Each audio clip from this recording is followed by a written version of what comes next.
Good evening everyone. Good evening, good evening. Welcome to Future Times Coaching. आप सभी का स्वागत है। दीपक कुमार, रोहित, पिंकी पांडे, उसके बाद हैं दलवीर चौहान, अमित शर्मा, पूनम कुमारी, पूजा राठौर। अच्छा चलो, गुड इवनिंग एवरीवन। जल्दी से लाइव आइए जो बच्चे अभी तक लाइव नहीं आए हैं। हाँ जी, पल्लवी गुप्ता आ चुकी हैं, सनी कुमार गुड डे बोल रहे हैं। ओके चलो, सबसे पहले तो ये बताओ कि आपने कल वो टेस्ट सीरीज वाली वेबसाइट पे जाके रजिस्ट्रेशन किया था। मैंने कल आपको बताया था कि हमने टेस्ट सीरीज लैपटॉप के अंदर विंडो एप्लीकेशन के लिए हमने टेस्ट सीरीज की एक अलग से वेबसाइट बनवाई है, जिसका वेबसाइट का नाम क्या है, futuretimestest.com। तो आप लोग वहां पर अगर कोई भी टेस्ट सीरीज आपको लेनी है, बिल्कुल मिनिमम कॉस्ट के साथ आप कोई भी टेस्ट सीरीज ले सकते हो, है ना। तो एक बार अगर नहीं भी लेनी, टेस्ट सीरीज परचेज भी नहीं करना, तो फ्री में बहुत सारे प्रीवियस ईयर पड़े हैं, बहुत सारे पेपर रखे हैं फ्री में, बहुत सारा डेली करंट अफेयर बनता है वहां पर, और फ्री में बहुत सारे क्विजेस पड़े हैं, तो आप वो भी ले सकते हैं, है ना। चलो, गुड इवनिंग। कौन है? सोनू कुमार पटेल। और good evening Nikita Dhakad. Okay, good evening Pankaj Kumar, good evening Rahul, Pushpa Priya, Pinkesh Kumar, सबको गुड इवनिंग। ठीक है, सही है, अच्छे हैं। चलो फिर तो किसी को भी अगर टेस्ट सीरीज के लिए अगर आपको फ्री मॉक टेस्ट भी देने हैं, या आपको फ्री क्विजेस देने हैं, या कोई लाइव टेस्ट देना है, तो उसके लिए आपको इस वेबसाइट पे जाना है www.futuretimestest.com। futuretimestest.com इस वेबसाइट पे जाइएगा, अपना रजिस्ट्रेशन कर लीजिएगा ईमेल या नंबर लगा के, और वहां पर आपको जो भी टेस्ट देना है वो टेस्ट आप दे सकते हैं। चलो फिर आज की क्लास स्टार्ट करते हैं। और आज की क्लास स्टार्ट करने के लिए आपको एक बात और बता दूं कि बहुत जल्दी हमारा एक बैच आ रहा है, नया महासंगम बैच 4। तो आप उस बैच को भी देख सकते हैं। आप मतलब अगर किसी को लेना हो जिसमें आपको सारे के सारे सब्जेक्ट एक साथ पढ़ने हैं, और उस पर टेस्ट सीरीज भी बहुत सारी हम फ्री देने वाले हैं, है ना। चलो, तो अगर आपको नहीं लेना है, आप तो ऑलरेडी पढ़ रहे होंगे, तो किसी और को बता दीजिएगा, आसपास में अपने कोई भाई बंधु, कोई दोस्त यार को। चलो फिर स्टार्ट करते हैं आज की क्लास। माई SSC GD क्लियर मैम। अच्छा, अभी कैसे मालूम चल गया आपको कि SSC GD क्लियर हो जाएगा आपका? अभी से क्लियर ही हो गया? पेपर दिया है क्या अभी? सुनो, 2 टाइप का कोलेस्ट्रॉल होता है, कल पढ़ रहे थे, यही पढ़ा था ना कल, यहीं पे खत्म किया होगा, यहाँ है ना। एक बार बताना फैट क्या होती है। फैट 2 टाइप का पढ़ लिया था हमने, सैचुरेटेड, अनसैचुरेटेड, है ना, ये पढ़ लिया था ना सारा। यहीं से स्टार्ट करना है ना शायद। और कोलेस्ट्रॉल 2 टाइप का होता है। कौन कौन सा? तो आज हम पढ़ेंगे, एक होता है गुड कोलेस्ट्रॉल, एक होता है बैड कोलेस्ट्रॉल। पहले इनके नाम लिखेंगे, इसको किस नाम से जाना जाता है। तो कोलेस्ट्रॉल को हम 2 नाम से जानते हैं। पहला आता है, उसे बोलते हैं LDL। LDL की फुल फॉर्म होती है low density lipoprotein. Low density lipoprotein या लिपोप्रोटीन, हिंदी में कोई अलग नाम नहीं मिलेगा आपको, सेम नाम आपको हिंदी में लिखना है, हिंदी में होता ही नहीं है इसका नाम। और इधर की तरफ है, इधर की तरफ उसे कहते हैं हम, इधर की तरफ हम बोलेंगे HDL। और HDL का फुल फॉर्म होता है high density cholesterol, high density lipoprotein. अब मैम ये लिपोप्रोटीन क्या है? प्यारे बच्चों याद रखिएगा, जब कोलेस्ट्रॉल किसी चीज को हमारे बॉडी में सर्कुलेट करता है, सर्कुलेट का मतलब है अपने साथ लेकर जाता है, तो ऐसे कोलेस्ट्रॉल को हम लिपोप्रोटीन का नाम देते हैं। एक बार फिर से सुनो, जब कभी कोलेस्ट्रॉल हमारे बॉडी में, मान लो ये आपकी एक ब्लड वेसल है, आपकी एक रक्त वाहिका है, कोलेस्ट्रॉल इसके अंदर से खून है, खून के अंदर से ही ऐसे कोलेस्ट्रॉल जा रहा है। अब ये कोलेस्ट्रॉल अपने साथ किसी चीज को लेकर जा रहा है, तो ऐसा कोलेस्ट्रॉल जो सर्कुलेट हो रहा है, जो घूम रहा है, उस कोलेस्ट्रॉल को लिपोप्रोटीन का नाम देते हैं, और कुछ भी नहीं है। तो मैंने कहा 2 टाइप का कोलेस्ट्रॉल हो गया, LDL एंड HDL। इस LDL को कहा जाता है बच्चों बैड कोलेस्ट्रॉल। इसका रीजन क्या है? बैड कोलेस्ट्रॉल का मतलब है खराब कोलेस्ट्रॉल, बुरा। मतलब ये क्या करता है? ये हमारे बॉडी में डिजीज, बीमारियां करता है, इसलिए इसका नाम पड़ा है बैड कोलेस्ट्रॉल। और हाई डेंसिटी वाले को बोलते हैं गुड कोलेस्ट्रॉल, अच्छा कोलेस्ट्रॉल, क्योंकि इसकी वजह से आपको बीमारियां नहीं होंगी और ये बहुत सारे अच्छे काम करता है। अब ये दोनों में क्या डिफरेंस है, पहले ध्यान से सुनो। अगर मैं बात करती हूं एलडीएल की, तो एलडीएल का फुल फॉर्म है लो डेंसिटी लिपोप्रोटीन। अब मैंने कल बता दिया था कोलेस्ट्रॉल कैसे बनता है, 75% तो हमारे बॉडी में सेल्स बनाती हैं और बाकी का 25% हम जो भी बाहर से डाइट लेते हैं, जो खाना खाते हैं, उसमें जो भी हम सप्लीमेंट्स लेते हैं फैट वाले, उससे आकर हमारे बॉडी में बन जाता है। यहां तक तो शायद किसी बच्चे को डाउट नहीं होना चाहिए मेरे अकॉर्डिंग। अब बात करते हैं कि जब आपके बॉडी में बहुत सारा कोलेस्ट्रॉल हो जाता है तो वो कोलेस्ट्रॉल जाके लीवर के पास जम जाता है। मैंने आपको ये बात बहुत बार पढ़ाई है कि जब भी हमारे बॉडी में कोई चीज ज्यादा होती है तो वो जाकर स्टोर किसके पास हो जाती है, लीवर को। लीवर को हम हमारे बॉडी का स्टोर हाउस बोलते हैं, जो हर चीज को स्टोर कर लेता है। जैसे हमारे किचन में एक स्टोर रूम होता है, तो जब कभी भी मम्मी कोई राशन पानी ज्यादा ले आती है तो किचन के स्टोर रूम में रख देती है, फिर जैसे जैसे काम में लेना स्टोर रूम से लाती रहती है। ऐसे ही हमारे बॉडी में जब कभी भी कोई भी ज्यादा चीज हो जाती है, जैसे फैट ज्यादा है तो लीवर के पास स्टोर हो जाएगा, ग्लूकोज ज्यादा है लीवर के पास स्टोर हो जाएगा। ऐसे ही कोलेस्ट्रॉल आप बना, हर एक सेल ने बनाया और बनाकर वो कहां आ जाता है, लीवर के पास आ जाता है। अब जो ये एलडीएल है ना, ये क्या करता है, ये एलडीएल लीवर से निकला, ऐसे ऐसे कोलेस्ट्रॉल निकला लीवर से, और ये क्या करता है आप बताओगे बेटा, इस कोलेस्ट्रॉल का काम होता है आपके बॉडी में, ये कोलेस्ट्रॉल ब्लड में घुलता है। ब्लड के थ्रू, ब्लड में घुलना तो सही नहीं रहेगा बोलना, ब्लड के थ्रू मतलब ब्लड के साथ साथ ये क्या करता है, कहीं पर भी फैट की कमी होती है हमारे बॉडी में, किसी सेल के पास कोई फैट की कमी है या कोई थोड़ा बहुत कोलेस्ट्रॉल भी चाहिए किसी सेल को, तो वहां पर ये कोलेस्ट्रॉल को पहुंचाने का काम करता है। मैंने कहा कि ये लो डेंसिटी लिपोप्रोटीन लीवर के पास पड़ा रहता है, ज्यादा हो गया लीवर के पास है।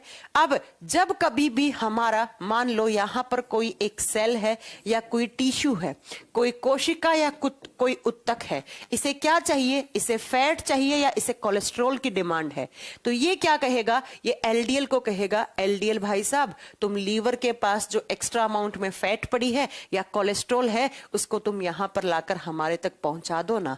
तो ऐसा कोलेस्ट्रॉल जो ब्लड के थ्रू सारा का सारा फैट या कोलेस्ट्रॉल जिसकी भी जितनी भी जरूरत है किसी सेल और टिश्यू को वहां तक पहुंचा दे, उसे एलडीएल, उसे लो डेंसिटी लिपोप्रोटीन कहा जाता है, उसे लो डेंसिटी लिपोप्रोटीन कहा जाता है।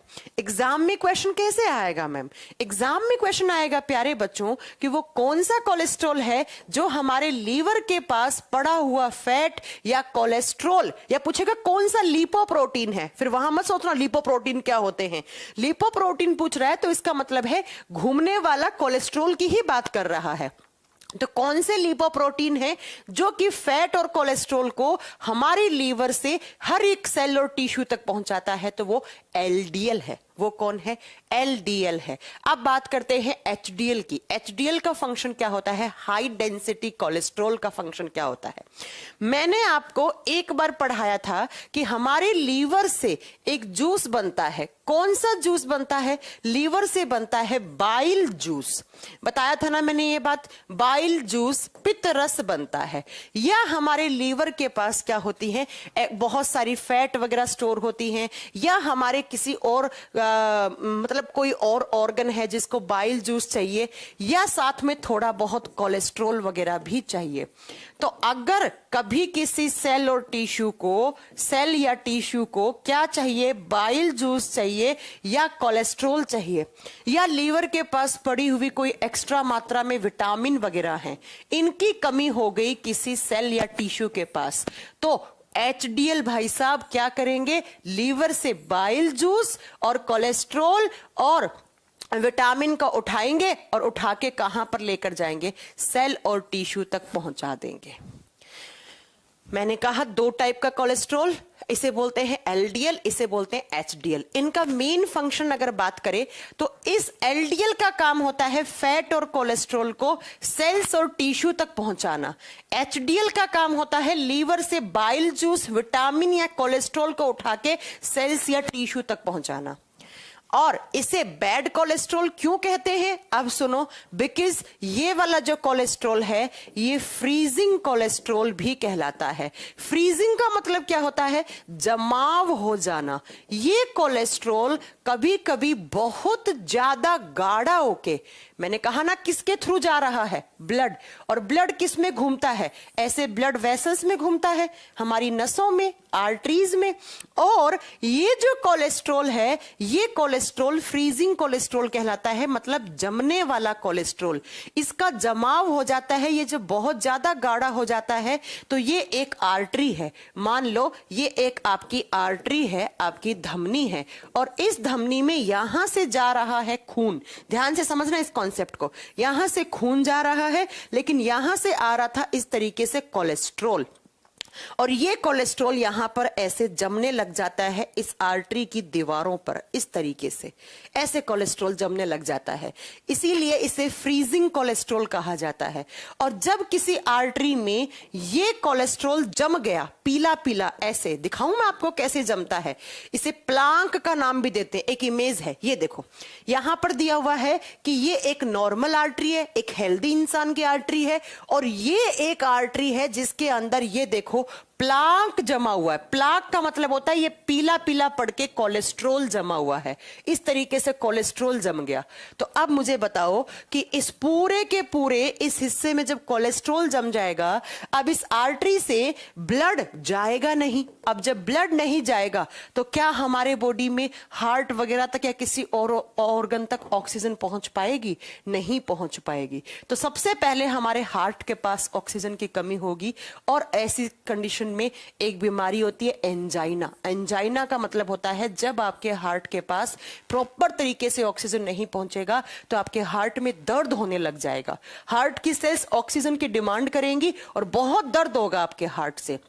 और यही जब प्लाक या यही फ्रीजिंग कोलेस्ट्रॉल अगर आपके ब्रेन की आर्टरीज में जमने लग जाएगा तो आपको ब्रेन स्ट्रोक पड़ सकता है। ब्रेन स्ट्रोक का मतलब है आपकी दिमाग की नसें इसे जमकर फट सकती हैं, जिसके कारण आपको ब्रेन हैमरेज हो सकता है। और अगर किसी और आर्टरी में जाकर ये जमा इस तरीके से, तो उससे हो सकता है CAD। और CAD का फुल फॉर्म होता है coronary artery disease. Coronary artery disease का मतलब क्या है कि मान लो किसी हार्ट वगैरह की आर्टरी में, कोरोनरी का मतलब है वो आर्टरी जो हमारे हार्ट तक ऑक्सीजन पहुंचा रही थी, वो आर्टरी जो किस तक ऑक्सीजन लेकर जा रही थी? हमारे हार्ट तक, हृदय तक। उसी में ये प्लाक जम गया या कोलेस्ट्रॉल जम गया, और इसके जमाव के कारण हमारे हार्ट तक ऑक्सीजन नहीं पहुंच पाई, जिसकी वजह से आपके हार्ट में आपको पड़ेगा कोरोनरी एथेरोस्क्लेरोसिस, हार्ट अटैक। इसकी वजह से आएगा हार्ट अटैक, हृदय आघात पड़ेगा। मुझे पता है एक बारी में समझ में आने वाली चीजें नहीं है, मैं एक बार फिर से समझाऊंगी आपको अच्छे से, तो पक्का समझ में आएगा। सुनो, मैंने कहा कि आप इसके बाद नहीं समझाऊंगी, बस ये लास्ट है। अगर समझ में आया तो ठीक है, नहीं आया तो स्किप कर देना इसे, इसके बाद नहीं समझाऊंगी। मैंने कहा कि जो LDL होता है वो बहुत आसानी से जम जाता है, इसे फ्रीजिंग कोलेस्ट्रॉल कहते हैं। कैसे जमता है कि ये हमारी जो आर्टरीज होती हैं, जो धमनियां होती हैं, और मैं पहले पढ़ा चुकी हूं, धमनियों में ऐसा खून घूमता है जिसके अंदर ऑक्सीजन गैस की मात्रा ज्यादा होती है। तो धमनियां हमारे हार्ट तक ऑक्सीजन लेकर भी आती हैं और हमारे हार्ट से लेकर भी जाती है। यही आर्टरीज हमारे ब्रेन तक, लीवर तक, किडनी तक, हर एक ऑर्गन तक ऑक्सीजन को पहुंचाती है। लेकिन इस आर्टरी के अंदर जो खून था, उस खून में ये कोलेस्ट्रॉल आके जम गया, ज्यादा हो गया कोलेस्ट्रॉल का लेवल, है ना, ज्यादा LDL का लेवल आ गया। अगर मैं आपको यहां पर बताऊं कि LDL का लेवल कितना होना चाहिए, तो LDL होता है 100 मिलीग्राम, लिख लेना इसे ना, 100 मिलीग्राम पर DL ऑफ ब्लड। पर DL ऑफ ब्लड का मतलब है 1 डेसीलीटर ब्लड में 100 मिलीग्राम क्या होना चाहिए? LDL होना चाहिए। लेकिन आपके बॉडी में ज्यादा हो गया, मान लो 200 आ गया आपका। अगर 200 आ गया ये, तो ये कोलेस्ट्रॉल जाकर जमेगा आपकी आर्टरी में, और ऐसे पीला पीला पड़ जाएगी आपकी आर्टरी, जिसकी वजह से आपको ऐसे बोलता प्लाक जम गया आपकी आर्टरी में, और आपकी आर्टरी में ब्लड का सर्कुलेशन रुक जाएगा। और ब्लड का सर्कुलेशन रुका, इसका मतलब आपके बॉडी में ऑक्सीजन का सर्कुलेशन रुक जाएगा। और अगर यही सेम कंडीशन उन आर्टरीज में हो गई जो आर्टरी हमारे हार्ट तक ऑक्सीजन को लेकर जाती हैं, उन्हें बोलते हैं कोरोनरी आर्टरी। तो आपके हार्ट के पास ऑक्सीजन नहीं जाएगा और आपका हार्ट बिना ऑक्सीजन के तड़प जाएगा और तड़प कर आपका हार्ट फेल हो जाएगा, आपको हार्ट अटैक पड़ेगा और इसी को कहते हैं कोरोनरी आर्टरी डिजीज, कोरोनरी धमनियों का रोग, जो आजकल बहुत चल रहा है। और जब आपकी ये आर्टरी ब्लॉक हो जाती है तो आपके हार्ट के अंदर हल्का सा दर्द होता है, आपको लेफ्ट साइड पे बहुत ऐसे चेस्ट पे प्रेशर सा क्रिएट होगा, धड़कनें तेज सी होंगी, उसे बोलते हैं एंजाइना। और अगर यही कोलेस्ट्रॉल एलडीएल आपके ब्रेन वाली आर्टरीज में जम जाता है तो ब्रेन स्ट्रोक या ब्रेन हेमरेज जैसी बीमारियां हो सकती हैं। इसके अलावा कहीं और भी किसी नस में जम गया है तो आपकी वो नस ब्लॉक हो सकती है, आपको हार्ट अटैक या आपको कहीं पर भी किसी ऑर्गन पे स्ट्रोक पड़ सकता है, या लकवा भी हो सकता है, या आपको लकवे जैसी बीमारी भी हो सकती है। मेन यहां से हार्ट डिजीज ही होंगी, मेन यहां से हार्ट डिजीज ही होंगी, ठीक है, मेन यहां पर हृदय रोग ही होंगे, ठीक है, समझ गए। तो ये होता है एलडीएल। अब जब हम बात करते हैं एचडीएल की, तो एचडीएल का जब मैंने आपको कल बताया था कि कोलेस्ट्रॉल के क्या क्या फंक्शन होते हैं, देखो बेटा यही एचडीएल है, इसे गुड कोलेस्ट्रॉल बोलते हैं। अब इसे गुड कोलेस्ट्रॉल क्यों बोलते हैं? क्योंकि ये एक तो हार्मोन फॉर्मेशन का काम करता है। कल मैंने बताया था ना कि बहुत सारे हार्मोन ऐसे होते हैं जो किससे बनते हैं? कोलेस्ट्रॉल से। और उन हार्मोन को नाम क्या देते हैं हम?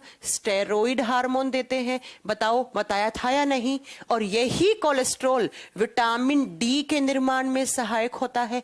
यही कोलेस्ट्रॉल जो है, ये कल पढ़ा दिया था ना मैंने ये सारी चीजें, यही जो कोलेस्ट्रॉल है इसको सर्कुलेटरी कोलेस्ट्रॉल या यही टिश्यू वगैरह बनाने में भी काम में आता है। सर्कुलेटरी का मतलब है कि ये सर्कुलेशन में काम आता है। सर्कुलेटरी कोलेस्ट्रॉल है, ये जमता नहीं है, ये फ्रीज नहीं होता है, जमता नहीं है कभी भी। और इस कोलेस्ट्रॉल की मात्रा कितनी होनी चाहिए? तो ये 40 से 60 मिलीग्राम इस एचडीएल की मात्रा होनी चाहिए, 40 से 60 मिलीग्राम पर DL of blood. 1 decilitre blood में 40 से 60 मिलीग्राम होना चाहिए ये वाला, और ये वाला 100 होना चाहिए। अब आप कहोगे मैम जो खराब है वो ज्यादा क्यों है? बेटा वो उसके काम भी ज्यादा होते हैं, ये मेन फंक्शन होता है उसका फैट और कोलेस्ट्रॉल को पहुंचाना सेल्स टिश्यू तक, इसलिए इस आधार पर इनकी क्वांटिटी बनी हुई है। एचडीएल कभी भी फ्रीज नहीं होता है। हाँ, अगर बहुत ज्यादा एचडीएल हो गया तो वो भी ऐसी कंडीशन कर सकता है। अब अगर मैं एचडीएल और एलडीएल दोनों की बात करूं तो एचडीएल और एलडीएल दोनों का अलग अलग आपसे ना पूछे, आपसे पूछे कि ह्यूमन बॉडी में कोलेस्ट्रॉल लेवल कितना होना चाहिए, कोलेस्ट्रॉल लेवल कितना होना चाहिए, तब आप बताओगे 200 से कम आना चाहिए आपका कोलेस्ट्रॉल लेवल। मतलब 170 आ रहा है, 180 आ रहा है तो ठीक है, 190 200 आ रहा है तो डॉक्टर बोलेगा थोड़ा सा मतलब ठीक करो, है ना। लेकिन अगर आपका कोलेस्ट्रॉल लेवल आ रहा है 350 400, डॉक्टर बोलेगा भाई साहब आपका कोलेस्ट्रॉल लेवल बहुत ज्यादा हो रहा है। और बहुत ज्यादा है अगर आपका कोलेस्ट्रॉल लेवल, मतलब देखो 200 से कम आ रहा है। कभी आपने चेक करवाया है अपना? कभी आपने अपना कोलेस्ट्रॉल चेक करवाया है बच्चों? पहले तो मुझे ये बताओ, कभी आपने अपना कोलेस्ट्रॉल चेक करवाया है स्टूडेंट्स? कितना है आता है, या अपनी मम्मी का करवाया हो? हाँ, कभी करवाया है?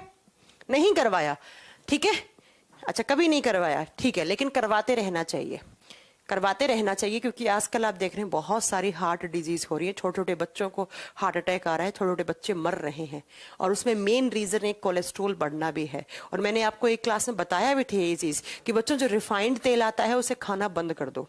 क्यों कहा था मैंने ऐसा? क्योंकि रिफाइंड तेल आपके बॉडी में एलडीएल की मात्रा बढ़ाता है, और देख लो एलडीएल कितना खतरनाक होता है। इसीलिए मैंने एक बार आपको क्लास में कहा था कि रिफाइंड वाला तेल जो है वो बिल्कुल भी नहीं खाना चाहिए, है ना। चलो अब सुनो मेरी बात कि अगर कोलेस्ट्रॉल लेवल आ रहा है 200 से कम तो ठीक है, आपको मतलब आपका हार्ट हेल्दी है, आपकी नसें बहुत हेल्दी हैं, आपको कोई स्ट्रोक नहीं पड़ सकता, लकवा नहीं पड़ सकता, कोरोनरी आर्टरी डिजीज नहीं हो सकती, इन सब से आप बच सकते हो, है ना। लेकिन अगर आपके कोलेस्ट्रॉल का लेवल आ रहा है मान लो ये, तो डॉक्टर बोलेगा भाई साहब थोड़ा सा आपको ध्यान रखने की जरूरत है। अब आप कहोगे मैम कोलेस्ट्रॉल ज्यादा होने के कारण क्या क्या है? कोलेस्ट्रॉल लेवल को कैसे मेंटेन करें या कैसे ज्यादा कम कर सकते हैं। देखो बेटा, अगर इंटरनली बात करोगे, इंटरनली का मतलब है जो आपके बस की बात नहीं है, मतलब जिसमें आपका कोई योगदान नहीं है। आपका जो लीवर है वही कोलेस्ट्रॉल के लेवल को मेंटेन करता है। जो लीवर है ना, वो क्या करता है, वो कोलेस्ट्रॉल लेवल को मेंटेन करता है। तो आप अपने लीवर को हेल्दी रखो तो लीवर आपको हेल्दी रखेगा। लीवर ही इंटरनली अगर मैं बात करूं, बाहर से डाइट वाइट की तो दूसरी बात होगी, फिजिकल एक्टिविटी की दूसरी बात होगी। मैं कह रही हूं कि आप इंटरनली, आपका जो लीवर है, लीवर आपके बॉडी में कोलेस्ट्रॉल के लेवल को मेंटेन करता है। क्या करता है? मेंटेन करता है कि कब किस सेल के पास कितना कोलेस्ट्रॉल जा रहा है, कितना जाना चाहिए। अगर ज्यादा जा रहा है तो मैं इसकी सप्लाई कट कर दूं। अब जो लोग अल्कोहल लेते हैं, है ना, उन लोगों का तो लीवर खराब हो जाता है, इसीलिए तो उन्हीं लोगों का कोलेस्ट्रॉल लेवल भी बढ़ा हुआ होता है। आप कभी भी देखना, एक नॉर्मल इंसान है जो शराब नहीं पीता है और एक ऐसा इंसान है जो बहुत ज्यादा शराब पीता है, तो शराब पीने वाले का लीवर खराब है और उसका लीवर खराब है तो हमेशा उसका कोलेस्ट्रॉल लेवल हमेशा ज्यादा आएगा। किसके कंपैरिजन में? जो शराब नहीं पीता है, जो शराब नहीं पीता है। अब आप बाहर से कैसे कंट्रोल कर सकते हैं? बाहर से बेटा अपनी डाइट में आप फैट लेना बंद करो। फैट लेना बंद करो। कब? जब आपका कोलेस्ट्रॉल लेवल ज्यादा है। डॉक्टर क्या कहता है? तेल खाना बंद कर दो, घी खाना बंद कर दो, पनीर, चीज, मक्खन, बटर और ये खाते हो ना आप मियोनीज वगैरह, ये सब खाना, पिज्जा, बर्गर, ये सब खाना बंद कर दो, है ना। तो अपनी डाइट के अंदर फैट के सप्लीमेंट्स कट कर दो आप, इससे हो सकता है। दूसरा, आप डेली मतलब जिम करो, जिम नहीं तो आप एक्सरसाइज करो, योगा करो या आप रनिंग करो, अपनी मतलब फिजिकल एक्टिविटी को स्ट्रॉन्ग करो। और अगर आपका मोटापा बढ़ा हुआ है, अगर आपका वेट ज्यादा है तो वेट को लॉस करो, वजन कम करो, क्योंकि वजन बढ़ना भी कहीं ना कहीं एक सिम्टम होता है कोलेस्ट्रॉल बढ़ाने का, कोलेस्ट्रॉल बढ़ाने का। तो इस तरीके से थोड़ा सा आप बाहर से मेंटेन कर सकते हैं। बाकी अपने लीवर को हेल्दी रखिए, और हेल्दी रखने से एक कह रहे हैं कि मैम कोलेस्ट्रॉल का चेकअप कैसे होता है? बेटा आपका खून, कोलेस्ट्रॉल किस में होता है? खून में होता है। लिखा तो है मैंने, पर डेसीलीटर ऑफ ब्लड। तो आपका ब्लड निकालेंगे, 1 डेसीलीटर या 10 डेसीलीटर आपका ब्लड निकालेंगे और उसके अंदर ये क्वांटिटी चेक कर लेंगे, एलडीएल की, एचडीएल की क्वांटिटी चेक कर लेंगे। तो ब्लड का सैंपल लिया जाता है कोलेस्ट्रॉल लेवल को चेक करवाने के लिए, है ना। तो जरूर करवाइएगा। तो ये हो गया आपका कोलेस्ट्रॉल। मुझे लगता है अब आपको समझ में आ गया। मैं आपको एक इमेज और दिखाना चाहती हूँ, शायद आपको और अच्छे से समझाने के लिए कि कोलेस्ट्रॉल ज्यादा होने से क्या हो सकता है। तो मैंने आपको एक इमेज तो दिखाई और एक और दिखाती हूँ कि कोलेस्ट्रॉल ज्यादा होने से क्या हो जाता है।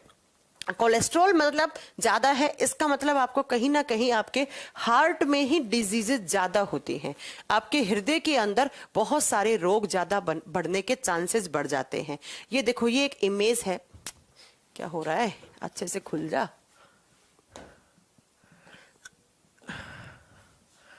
ये देखो यहां पर, अरे यार ये तो पूरी चली गई। चलो, उस इमेज में ऐसा कुछ नहीं था। उस इमेज में यही था कि अगर कोलेस्ट्रॉल लेवल बढ़ जाएगा, अगर आपके बॉडी में किसका लेवल, कोलेस्ट्रॉल का लेवल बढ़ा हुआ है, तो उसका मतलब यह है कि अगर कोलेस्ट्रॉल का लेवल बढ़ा हुआ है तो कोलेस्ट्रॉल लेवल बढ़ने से आपको हो जाती हैं हार्ट से रिलेटेड बीमारियां, हार्ट डिजीज हो जाती हैं, या क्या हो सकती हैं, आपकी नसें जो हैं वो ब्लॉक हो सकती हैं। इसके अलावा ब्रेन स्ट्रोक हो सकता है, ब्रेन स्ट्रोक हो सकता है, ब्रेन हैमरेज हो सकता है। उसके अलावा आप बताओगे आपको हार्ट अटैक आ सकता है, आपको एंजाइना हो सकता है। एंजाइना का मतलब है हार्ट की मांसपेशियों में दर्द होना। आपको एंजाइना हो सकता है और आपको लकवा, पैरालिसिस जैसी बीमारियां भी हो सकती हैं। इसीलिए तो कहते हैं कोलेस्ट्रॉल को मेंटेन रखना है। इतनी सारी बीमारियां एक साथ हो सकती हैं। ठीक है बच्चों, समझ में आ गया? तो ये है आपका कोलेस्ट्रॉल, और कोलेस्ट्रॉल के लिए आपको अपनी फैट में, डाइट में फैट कम करनी पड़ेगी, क्योंकि फैट ही आपके बॉडी में जाकर किसका अमाउंट बढ़ाता है? कोलेस्ट्रॉल का अमाउंट बढ़ाता है। समझ में आ गई आपको बात मेरी इतनी? ठीक है। अब ये हमने पढ़ लिया फैट क्या होती है, किसकी बनी हुई थी, 2 टाइप की होती है, सैचुरेटेड, अनसैचुरेटेड और कोलेस्ट्रॉल बढ़ता है कैसे, तो 2 टाइप का कोलेस्ट्रॉल होता है, एचडीएल, एलडीएल, ये सब मैंने आपको पढ़ा दिया है। कोलेस्ट्रॉल अगर ये ना दे कि एलडीएल की मात्रा कितनी है, एचडीएल की मात्रा कितनी है, सिर्फ पूछ ले ह्यूमन बॉडी में कितना कोलेस्ट्रॉल अच्छा कोलेस्ट्रॉल है, कितने लेवल तक, तब लिखना 200 से नीचे तक। आप 200 से नीचे 120, 130, 140 कैसे भी आ सकता है, ठीक है। चलो अब बात करते हैं कि हम अगर हमारे बॉडी में फैट की डेफिशिएंसी हो जाए और फैट ज्यादा हो जाए तो क्या हो जाए। अगर मैंने कहा कि फैट एक्सेस हो जाए तो कौन कौन सी बीमारियां हो जाएंगी, जैसे प्रोटीन की कमी से क्या क्या पढ़ाया था, क्वाशियोरकर, मेरास्मस, और प्रोटीन ज्यादा होने से कौन सा पढ़ाया था, याद करो मैम, यूरिक एसिड बढ़ जाता है, यूरिया, अमोनिया, इनकी मात्रा बढ़ जाती है। ठीक वैसे ही आपके बॉडी में फैट की मात्रा बढ़ जाएगी तो क्या हो जाएगा, फैट ज्यादा होने से पहला तो आपको बता दिया है मैंने कि कोलेस्ट्रोल का लेवल बढ़ जाएगा, और कोलेस्ट्रोल लेवल जैसे जैसे इंक्रीज होगा तो भाई साहब आप खुद सोचिए कौन कौन सी बीमारियां, इतनी सारी बीमारियां बता दी हैं मैंने, हार्ट डिजीजेस हो जाएंगी, मतलब हृदय से संबंधित रोग हो जाएंगे, आपका हार्ट कमजोर होता जाएगा और हार्ट फेल्योर, हार्ट अटैक जैसी बीमारियां हो जाएंगी। इसके अलावा और क्या हो सकता है, इसके अलावा हो सकता है बेटा, अगर आपका फैट बढ़ा हुआ है आपके बॉडी के अंदर तो आप में ओबेसिटी आ सकती है, और ओबेसिटी का मतलब होता है मोटापा। मोटापा, आपका वजन बढ़ जाएगा, फैट बढ़ा, आप में फुलावट आएगी, आपके सेल्स टिश्यूज का वजन बढ़ेगा और आपके बॉडी का वेट बढ़ जाएगा, आप में ओबेसिटी स्टेज आ जाएगी, मोटापा वाली अवस्था आ जाएगी।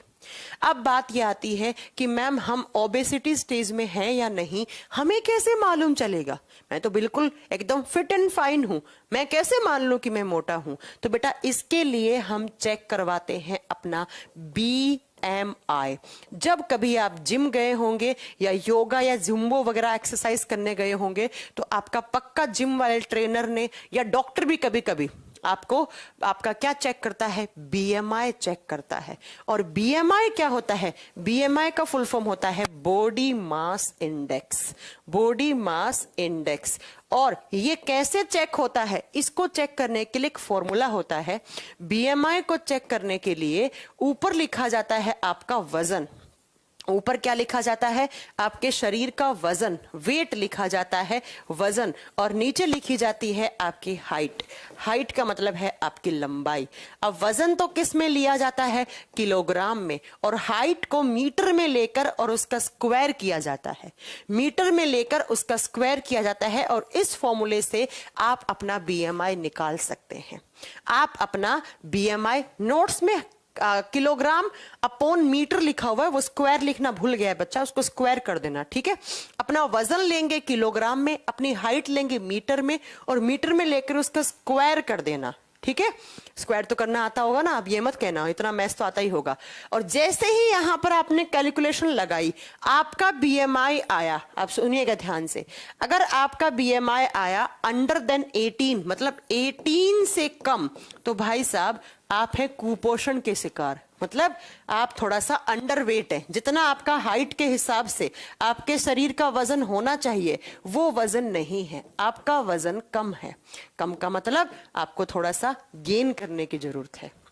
अगर दूसरा, अगर आपका आ रहा है 18 से 25 के बीच में, आप बिल्कुल नॉर्मल हैं। नॉर्मल का मतलब एक हेल्दी इंसान है, एकदम आपका परफेक्ट बॉडी वेट है। लेकिन अगर आपका आया 25 से 30 के बीच में BMI, आप हल्का सा ओवरवेट हैं। ओवरवेट का मतलब है थोड़ा वजन ज्यादा है। लेकिन अगर आपका BMI आया 30 से ज्यादा, तो भाई साहब आप ओबेसिटी स्टेज में हैं।